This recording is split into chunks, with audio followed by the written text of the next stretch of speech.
Hi there, welcome to another edition of the Torino Diaries. You're back here with me. We're done with the dark arts of attacking football, and we've now gone back to a proper season with my side. And I'll just recap very quickly what I've been doing.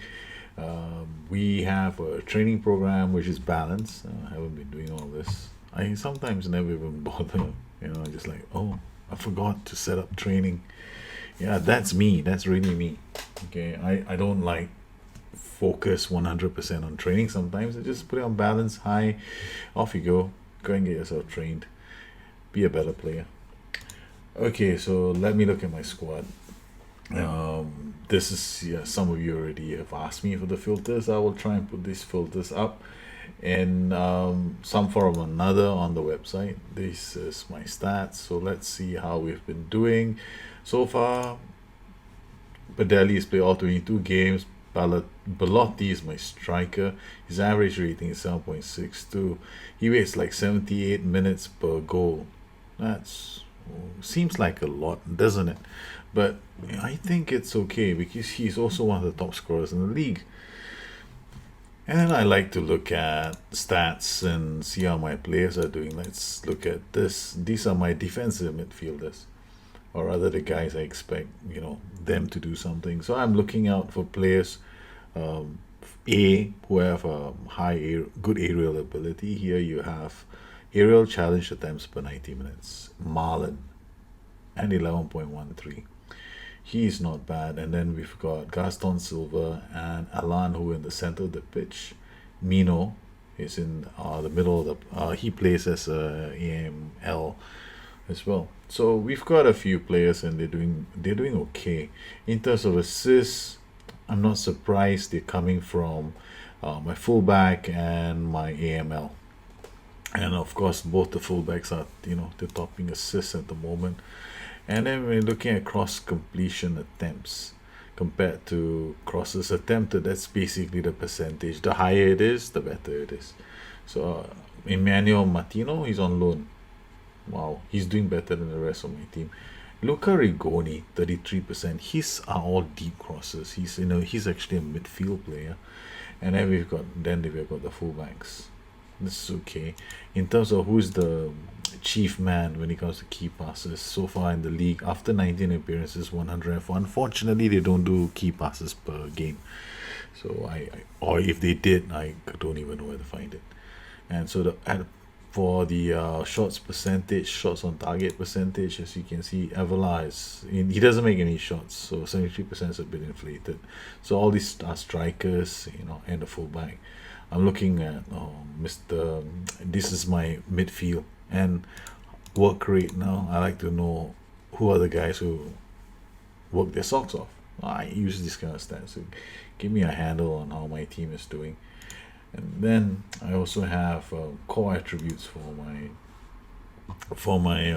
defending players. In a sense, all the support players and all the defensive players. I look at these: tackling, marking, anticipation, bravery, positioning, teamwork, and work rate.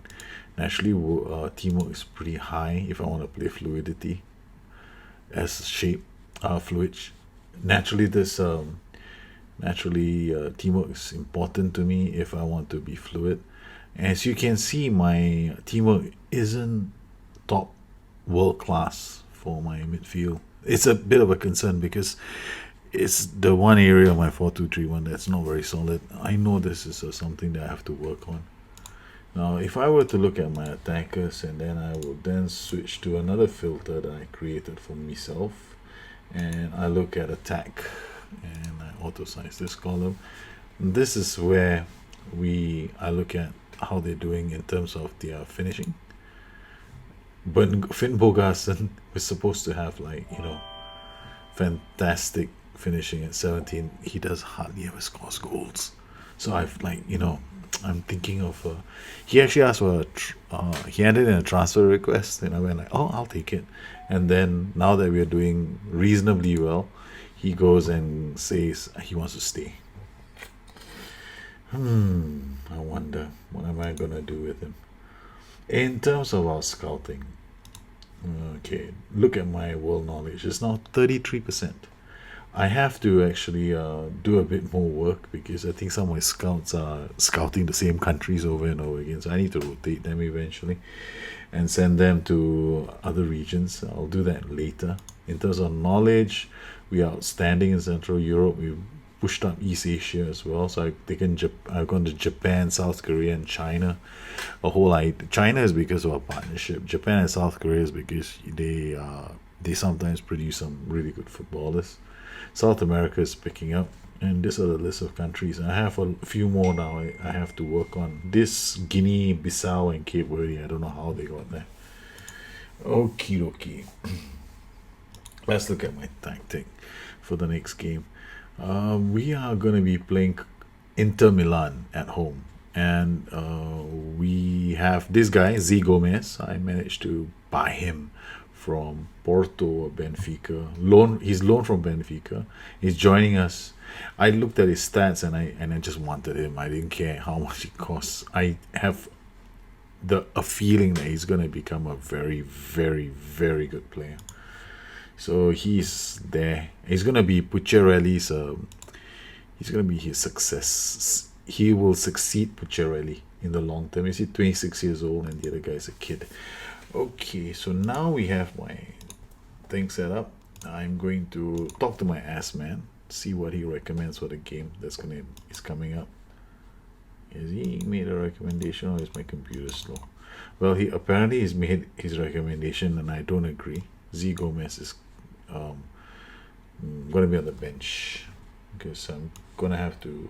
I want to use Belotti because Belotti is my numero uno goal scorer at the moment. On the flanks, I got Matthias Pereira. This is a big game, so I'm not going to ask the youngster to play, although he apparently seems to play better on that flank. At the back, I don't know why this has happened, but Benassi is supposed to be the deep lying playmaker, and Alan is supposed to be on support. Then at the back, the same usual suspects, except Glick. He might be a bit slow, so I will now look at the defenders and check his speed. In terms of pace, Glick is only 12, so Chiosa is actually 15.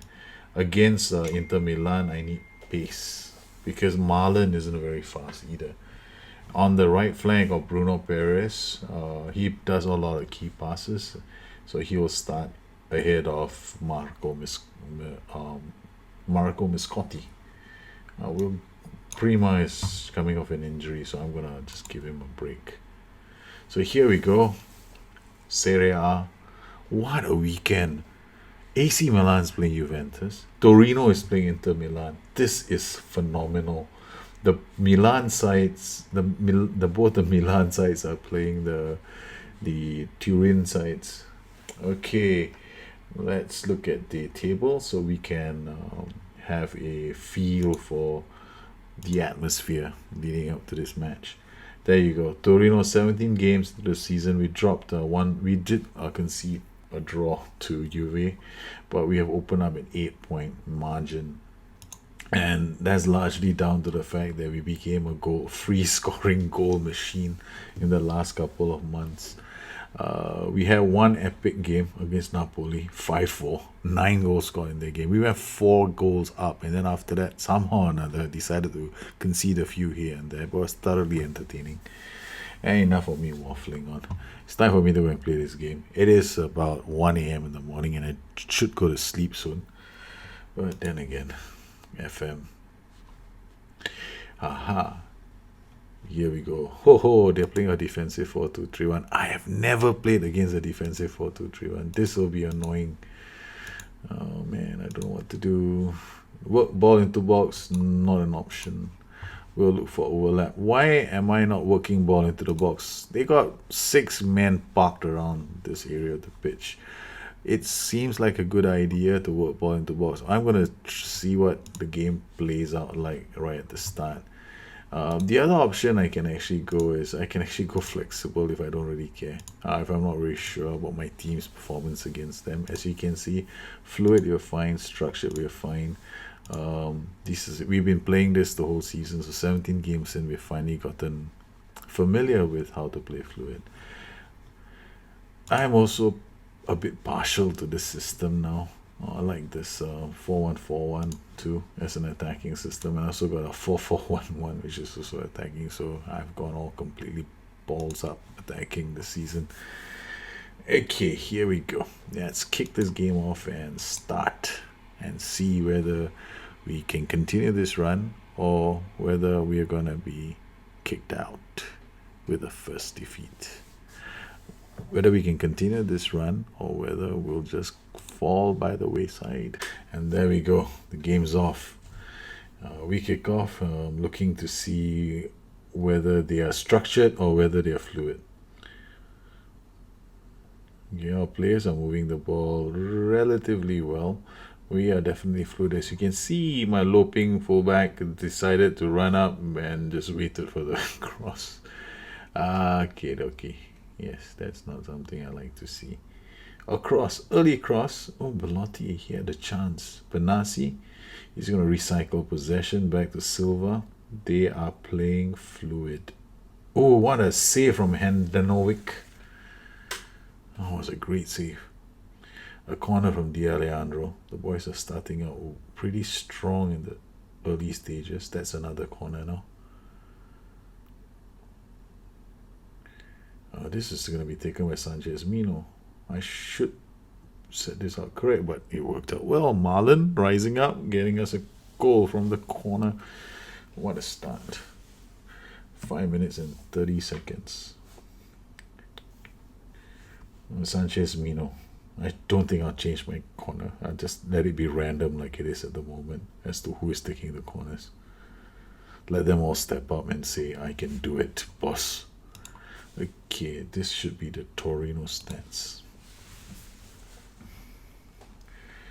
Okay, now I'm looking to see, you can see how deep they are. You know, this is actually the defensive midfielder who came in. They formed the three here. I clear the ball. Yeah, we're very high up. They've gone into they're not playing attacking, but they're certainly fairly either flexible or fluid, because they're not really moving as we almost scored a second goal. Come on, Torino. Come on, Benassi. Out wide to Bruno Perez. Bruno Perez is gonna take a run. Oh, he does not. Alan comes into the box. Bruno Perez has options inside the box. He has so many to choose from. But first he has to pass the ball to someone who can shoot and score. Sanchez Mino is going to give it back to Silva. And Silva is going to cross it, and he gives it. Benassi has a chance. Mino hits, and Handanovic handles the ball inside the box. Of course, he's a keeper, so he gets to keep the ball. Put your ready, you can get the cross in. Brilliant. Handanovic handles well. Ranocchia or Pereira, they're trying to get the ball out. They managed to get the ball out. Let's see whether, if it's structured, but then again, they're playing a deep 4-2-3-1. It's going to be relatively hard for us to see whether they're structured or not, unless the fullbacks come forward. And the fullbacks haven't been coming forward, so that means that they have got, they're not going to be coming down the flanks as much. They're going to be depending on those attackers, so as I can stay in their half. In terms of counter attack, I'll have to worry about their pace, that's all. Bruno Perez crossing. Alejandro should make for impressive viewing. 6 shots on goal, 55 possession. Silva, Gaston Silva. Between him and Danilo Avila, I think they've got the most red cards in my team, and both of them are playing on the left flank. D'Alessandro crosses the ball. Belotti rises and almost scores. Bruno Perez checks it back to Alan. Alan cannot get the ball out. This is where I want to see how many people go forward. 1, 2, buckle my shoe. Okay, that's it. They are fluid. Yes. Okay. Get the ball. Thank you very much. Okay. What can I do? I'm going to try something different. Okay, I want to let this passage of play end. But wait, okay, do I want to do something different? Am I itching to score another goal? Part of me is because I want to score like 3, 4 goals every game now. But I don't want to because structured would actually is something that I don't want to do against a team that's set up like a deep 4-2-3-1 because I want some creativity. If I play structured right now against Inter Milan, then these three guys chasing, go running up the pitch, they're gonna play pretty one-dimensionally. Okay, Marco Chiesa is playing well. That was a good move. He's faster than Glick. On, they get another one. Two, yay. No, this dancing, but the Alejandro makes it 3. This is it, this duck shoot right in front of their goal. You got all these guys lining up to shoot because they're all in the box. They go in like, give me the ball, give me the ball. You miss. You lost your turn. Okay, you fell down. Forget it. Oh, you're too slow to get to the ball. Yeah, I've scored. There's 3 goals now. Okay, he drops it to Alejandro. If they don't want to come out and play, we'll go out and play in their half. Come on, Pucci. Oh man, Pucci already. So they're still in the defensive setup. You can see now that Pereira and Rosales are fullbacks on don't go anywhere, stay in our half kind of fullbacks. If I go structured, there's 3 players. I just want to have to carve up chances with those 5, but I can go structured. Hold on, I'm going to make a change. I'm going to try something. I always do this in matches, just have some fun.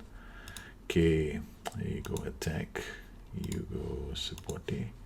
You go supporte.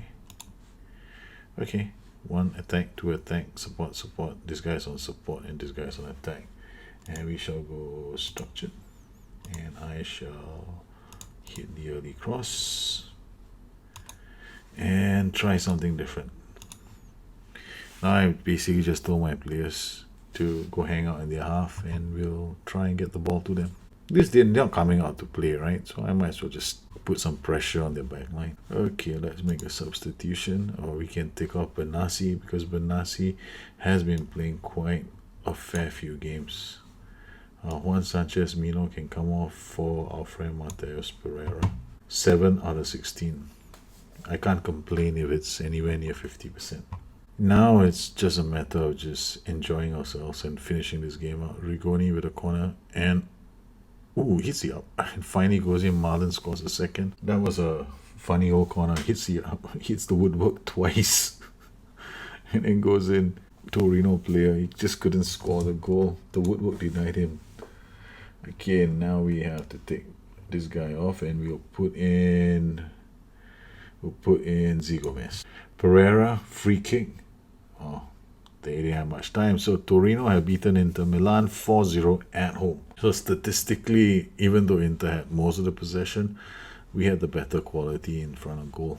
And you can see now, last season, in terms of goal difference, I was a country mile behind Juve. This season, the 4 column is 49. This is unbelievable. This is purely enjoyable football at the moment. So we continue to keep banging in the goals. Well, I hope you enjoyed the 2nd episode of the 3rd season of the Torino Diaries. It's we're back looking at the game, and I'm trying to cover as much as I can. And this time I'm trying to include whatever I spoke about in the last show about mentality and shape into today's show. I want people to understand that the systems are not hard. People are so hung up on the detail in the match that they fail to see the big picture. Once you start looking at stuff like the big picture level, trust me, everything is so easy. And if you still find problems with the game, you can always drop me a note at Busternet, my Twitter handle, or drop me a longer one at my blog at addicted2fm.com. Sometimes you might start a thread or hunt me down in the SI forums.